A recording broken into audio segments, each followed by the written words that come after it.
152 வயதை உயர்த்த வேண்டும், அதற்கான மக்கள் பணியை செய்ய வேண்டும் என்ற தீர்மானத்தை அங்கே கொண்டு வரப்படும். இப்படி அடிப்படைக்கு பேசுகிற பேச்சு தான், துவங்கிய பேச்சு தான்.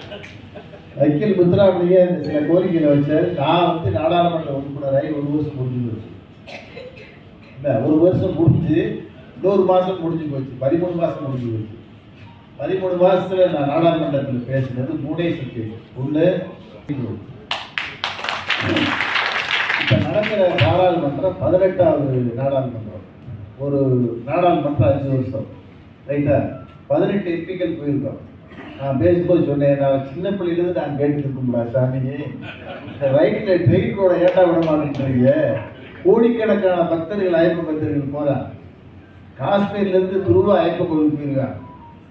இப்போ ரொம்ப சிரமமாக இருக்குது, அதை கொஞ்சம் கன்சிடர் பண்ணுறான்னு சொல்லி இப்போ ஒரு 50 லட்ச ரூபா சர்வே பண்ணுறதுக்கு ஒதுக்கிட்டாங்க. சந்தோஷமான செய்தி. 2வது, நம்ம மதுரைக்கு போகிறாங்க, ஆண்டி வெட்டி உசுரப்பட்டி கிடக்குன்னா 1 மணி நேரம் ஆகுது. அவ்வளவு இடஞ்சலாம் ரோடா போயிடுச்சு ஊருக்குள்ள, ரொம்ப கஷ்டமாக இருக்குது.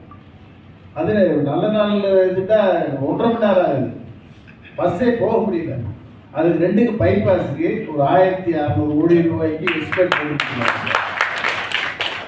3வது, இந்த தேவாரத்திலிருந்து சாக்குமுத்து. நான் நடந்தே போனேன், ஒரு 1000 பேர் கூட வந்தாங்க விவசாயிகள். ஒரு 6 கிலோமீட்டரு மலைப்பாதை, இப்படி போகிற பாதை நடந்து போனேன்.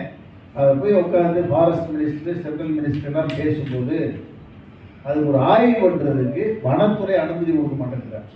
கேட்டால் மிருகங்கள் ஏன்னா மனுஷனே வாழ்றதுக்கு முடியல, மிருகங்களை பாதுகாக்கிறீங்க ரைட்டுன்னு சொல்லிட்டு இப்போ ஒரு புது ப்ரொபோசல் எப்படி பண்ணுறோம்னு சொன்னால், 6 கிலோமீட்டருக்கு இந்த தேனியில் ஓவர் பிரிட்ஜ் கட்டுறாங்கல்ல ட்ரெயினுக்கு, அது மாதிரி ஒரு 400 கோடிக்கு திட்ட மதிப்பீடுக்கு காலத்திலே ரோடு போடுறது. அதுக்கு வனத்துறை அனுமதி கொடுத்துருவாங்க ஈஸியாக.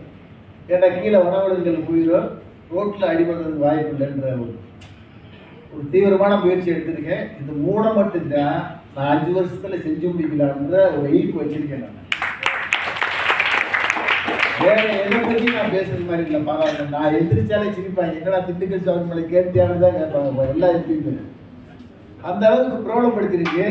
நிச்சயமாக உங்களுடைய ஆதரவோடு அந்த 3 திட்டத்தை நிறைவேற்றிட்டா நம்ம தேனி மாவட்டம் சிறப்பாக இருக்கும். என்ன தீர்மானம் போடுறீங்களோ போட்டு கொடுங்க, அதையும் நான் பாராளுமன்றத்தில் கொடுத்து நிறைவேற்றுறதுக்கு உண்டான வேலையை நான் பார்க்குறேன்.